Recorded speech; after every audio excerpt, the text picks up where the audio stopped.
ప్రభాస్ కథానాయకుడిగా నాగార్జున దర్శకత్వంలో రూపొందించిన చిత్రం కల్కి 2898 ఏడి.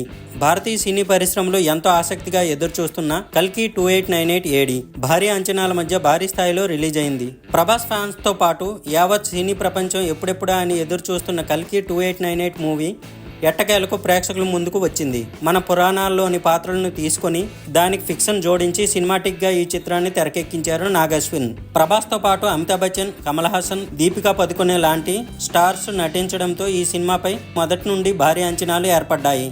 ఇటీవల విడుదలైన పోస్టర్లు, 2 ట్రైలర్లు సినిమాపై మరింత హైప్ క్రియేట్ చేశాయి. భైరవగా ప్రభాస్ను అద్భుతంగా చూపించడంలో నాగార్జున సక్సెస్ అయ్యాడంటూ నెటిజన్లు చెబుతున్నారు. ముఖ్యంగా కల్కి కథ చెప్పిన విధానం బాగుందని చెబుతున్నారు. ఇందులో యానిమేషన్ విజువల్స్ కూడా భారీగానే మెప్పించాయి. ప్రమోషన్స్ కార్యక్రమాల్లో చెప్పినట్టుగా బుజ్జి పాత్ర ఇందులో చాలా కీలకంగా ఉన్నట్లు చెబుతున్నారు. అమితాబ్ బచ్చన్ యాక్షన్ సీన్స్ సినిమాకు ప్రధాన హైలైట్గా నిలుస్తాయి అంటున్నారు.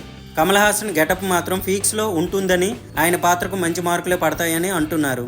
ఫైనల్గా కల్కితో ప్రభాస్ హాలీవుడ్లో కూడా తన మార్కు చూపించబోతున్నట్లు ప్రేక్షకులు చెబుతున్నారు.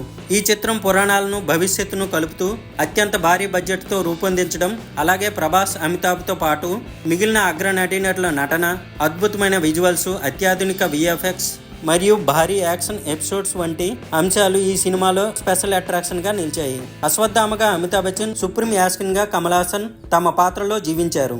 భవిష్యత్తులో ప్రపంచమంతా వనరులను కోల్పోయినా నిర్జీవమైన దశలో కాశీ పట్టణాన్ని చూపించిన విధానం చాలా ఆలోచనాత్మకంగా ఉంది. ఇక అన్ని వనరులు కలిగి ఆకాశంలో కిలోమీటర్ మేర ఉండేలా కాంప్లెక్స్ ను వండర్ఫుల్ గా డిజైన్ చేశారు. మొత్తానికి ఈ సినిమా ఆడియన్స్ ను బాగా ఆకట్టుకుంది.